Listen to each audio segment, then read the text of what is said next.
Hi friends, Jesus with us ಚಾನೆಲ್ಗೆ ನಿಮಗೆ ಮತ್ತೆ ಸ್ವಾಗತ. ದಯವಿಟ್ಟು ವಿಡಿಯೋವನ್ನು ಸ್ಕಿಪ್ ಮಾಡದೆ ಪೂರ್ತಿ ನೋಡಿ ದೇವರ ವಾಕ್ಯವನ್ನು ಸಂಪೂರ್ಣ ತಿಳಿಯುವಿರಿ. ನೀವು ಫಸ್ಟ್ ಟೈಮ್ ನಮ್ಮ ಚಾನೆಲ್ಗೆ ಬಂದಿದ್ದಾರೆ, ದಯವಿಟ್ಟು ಸಬ್ಸ್ಕ್ರೈಬ್ ಮಾಡಿ.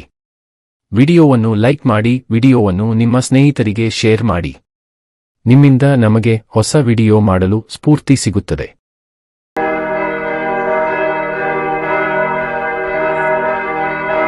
ಜ್ಞಾನೋಕ್ತಿಗಳು ಅಧ್ಯಾಯ 17. ವ್ಯಾಜ್ಯದ ಮನೆಯಲ್ಲಿ ತುಂಬಿದ ಔತಣಕ್ಕಿಂತಲೂ ಸಮಾಧಾನದ ಒಣತುತ್ತೇ ಮೇಲು. ಜಾಣನಾದ ಆಳು ಮಾನ ಕಳೆದ ಮನೆ ಮಗನ ಮೇಲೆ ಅಧಿಕಾರ ಮಾಡುವನು. ಮನೆ ಮಕ್ಕಳೊಂದಿಗೆ ಬಾಧ್ಯತೆಯನ್ನು ಹೊಂದುವನು. ಬೆಳ್ಳಿ ಬಂಗಾರಗಳನ್ನು ಪುಟಕುಲಿಮೆಗಳು ಶೋಧಿಸುವವು. ಹೃದಯಗಳನ್ನು ಶೋಧಿಸುವವನು ಯೆಹೋವನೇ. ಕೆಡುಕನು ಕೆಟ್ಟ ತುಟಿಗಳನ್ನು ಗಮನಿಸುವನು. ಸುಳ್ಳುಗಾರನು ನಾಶನದ ನಾಲಿಗೆಗೆ ಕಿವಿಗೊಡುವನು. ಬಡವರನ್ನು ಹಾಸ್ಯ ಮಾಡುವವನು ಸೃಷ್ಟಿಕರ್ತನನ್ನೇ ಹೀನೈಸುವನು. ಪರರ ವಿಪತ್ತಿಗೆ ಹಿಗ್ಗುವವನು ದಂಡನೆಯನ್ನು ಹೊಂದದಿರನು. ಮಕ್ಕಳ ಸಂತತಿಯವರು ವೃದ್ಧರಿಗೆ ಕಿರೀಟ, ಹೆತ್ತವರು ಮಕ್ಕಳಿಗೆ ಭೂಷಣ. ಉತ್ತಮವಾದ ಮಾತು ಮೂರ್ಖನಿಗೆ ಅಯುಕ್ತ. ಸುಳ್ಳು ಮಾತು ಉತ್ತಮನಿಗೆ ಮತ್ತೂ ಅಯುಕ್ತ. ಕೊಡುವವನ ದೃಷ್ಟಿಗೆ ಲಂಚವು ಚಿಂತಾಮಣಿಯಾಗಿದೆ. ಎಲ್ಲಿ ಹೋದರೂ ಅವನಿಗೆ ಅನುಕೂಲವೇ. ದೋಷವನ್ನು ಮುಚ್ಚಿಡುವವನು ಪ್ರೇಮವನ್ನು ಸೆಳೆಯುವನು. ಎತ್ತಿ ಆಡುತ್ತಿರುವವನು ಸ್ನೇಹವನ್ನು ಕಳೆದುಕೊಳ್ಳುವನು. ಮಂದನಿಗೆ 100 ಪೆಟ್ಟು ಹೊಡೆಯುವುದಕ್ಕಿಂತಲೂ ಗದರಿಕೆಯೇ ವಿವೇಕಿಗೆ ಹೆಚ್ಚಾದ ಶಿಕ್ಷೆ. ದುರಾತ್ಮನಿಗೆ ದಂಗೆಯ ಮೇಲೆ ಮನಸ್ಸು. ಕ್ರೂರ ದೂತನು ಅವನ ಮೇಲೆ ಬರುವನು.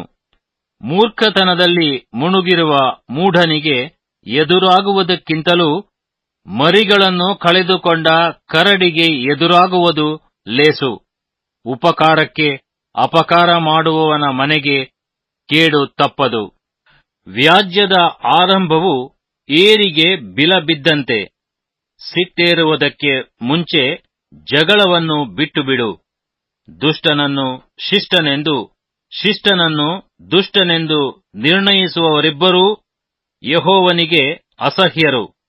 ಜ್ಞಾನವನ್ನು ಕೊಳ್ಳಲು ಮೂಢನ ಕೈಯಲ್ಲಿ ಹಣವೇಕೆ? ಅವನಿಗೆ ಬುದ್ಧಿಯೇ ಇಲ್ಲವಲ್ಲ. ಮಿತ್ರನ ಪ್ರೀತಿಯು ನಿರಂತರ. ಸಹೋದರನ ಜನ್ಮವು ಆಪತ್ತಿನಲ್ಲಿ ಸಾರ್ಥಕ.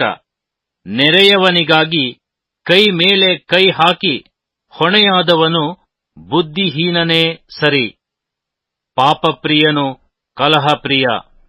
ತನ್ನ ಬಾಗಿಲನ್ನು ಎತ್ತರಿಸುವವನು ಹಾಳಾಗುವನು. ವಕ್ರ ಹೃದಯನು ಶುಭವನ್ನು ಪಡೆಯನು. ಕೆಟ್ಟ ನಾಲಿಗೆಯವನು ವಿಪತ್ತಿಗೆ ಸಿಕ್ಕಿ ಬೀಳುವನು. ಹೆಡ್ಡನನ್ನು ಹೆತ್ತವನಿಗೆ ವ್ಯಥೆ, ಮೂರ್ಖನ ತಂದೆಗೆ ವ್ಯಸನ. ಹರ್ಷ ಹೃದಯವು ಒಳ್ಳೆ ಔಷಧ, ಕುಗ್ಗಿದ ಮನದಿಂದ ಒಣಮೈ.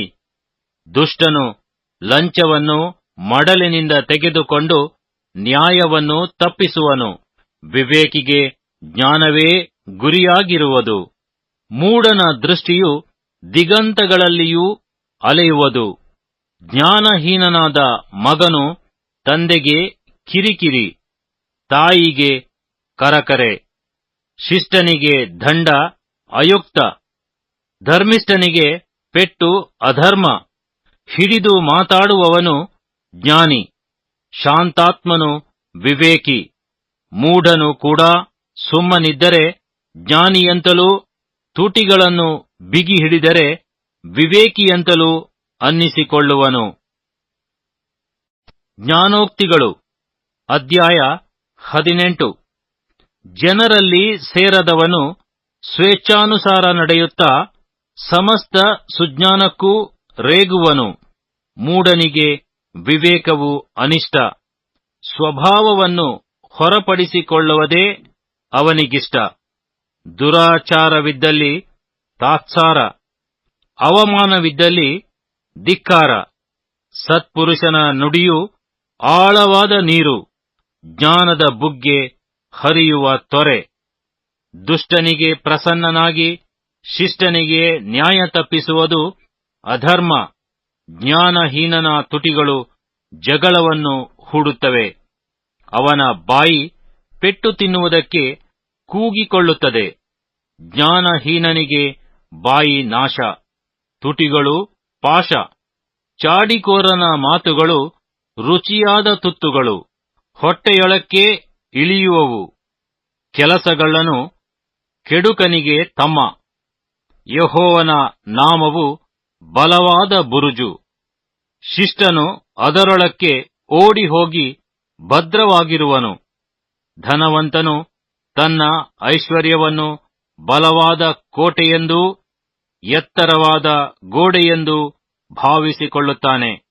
ಭಂಗಕ್ಕೆ ಮೊದಲು ಗರ್ವದ ಹೃದಯ, ಮಾನಕ್ಕೆ ಮುಂಚೆ ದೈನ್ಯ. ಗಮನಿಸದೆ ಉತ್ತರ ಕೊಡುವವನು ಮೂರ್ಖನೆಂಬ ಅವಮಾನಕ್ಕೆ ಗುರಿಯಾಗುವನು. ಆತ್ಮವು ವ್ಯಾಧಿಯನ್ನು ಸಹಿಸಬಲ್ಲದು, ಆತ್ಮವೇ ನೊಂದರೆ ಸಹಿಸುವವರು ಯಾರು? ವಿವೇಕಿಯ ಹೃದಯವು ತಿಳುವಳಿಕೆಯನ್ನು ಸಂಪಾದಿಸುವುದು. ಜ್ಞಾನಿಯ ಕಿವಿಯು ತಿಳುವಳಿಕೆಯನ್ನು ಹುಡುಕುವುದು. ಕಾಣಿಕೆಯು ಅನುಕೂಲತೆಗೂ ಶ್ರೀಮಂತರ ಸಾನ್ನಿಧ್ಯ ಪ್ರವೇಶಕ್ಕೂ ಸಾಧನ. ಮೊದಲು ವಾದಿಸುವವನು ನ್ಯಾಯವಾದಿ ಎಂದು ತೋರುವನು. ಪ್ರತಿವಾದಿ ಎದ್ದ ಮೇಲೆ ಅವನ ಪರೀಕ್ಷೆ ಆಗುವುದು. ಚೀಟು ಹಾಕುವುದರಿಂದ ವ್ಯಾಜ್ಯ ಶಮನವೂ ಬಲಿಷ್ಠರ ನ್ಯಾಯಾನ್ಯಾಯಗಳ ವಿವೇಚನೆಯೂ ಆಗುವುದು. ಅನ್ಯಾಯ ಹೊಂದಿದ ಸಹೋದರನು ಬಲವಾದ ಪಟ್ಟಣಕ್ಕಿಂತಲೂ ಅಸಾಧ್ಯ. ಕೋಟೆಯ ಅಗುಳಿಗಳಂತೆ ಜಗಳಗಳು ಜನರನ್ನು ಅಗಲಿಸುತ್ತವೆ. ಮನುಷ್ಯನು ತನ್ನ ಬಾಯ ಬೆಳೆಯನ್ನು ಹೊಟ್ಟೆ ತುಂಬಾ ಉಣ್ಣುವನು. ತನ್ನ ತುಟಿಗಳ ಫಲವನ್ನು ಸಾಕಾದಷ್ಟು ತಿನ್ನುವನು. ಜೀವನ ಮರಣಗಳು ನಾಲಿಗೆಯ ವಶ. ವಚನ ಪ್ರಿಯರು ಅದರ ಫಲವನ್ನು ಅನುಭವಿಸುವರು. ಪತ್ನಿ ಲಾಭವು ರತ್ನಲಾಭ, ಅದು ಯೆಹೋವನ ಅನುಗ್ರಹವೇ. ಬಡವನು ಭಿನ್ನಯಿಸುವನು, ಬಲ್ಲಿದನು ಉತ್ತರವನ್ನು ಉಗ್ರವಾಗಿ ಕೊಡುವನು. ಬಹುಮಂದಿ ಗೆಳೆಯರನ್ನು ಸೇರಿಸಿಕೊಂಡವನಿಗೆ ನಾಶನ. ಸಹೋದರನಿಗಿಂತಲೂ ಹತ್ತಿರ ಹೊಂದಿಕೊಳ್ಳುವ ಮಿತ್ರನುಂಟು.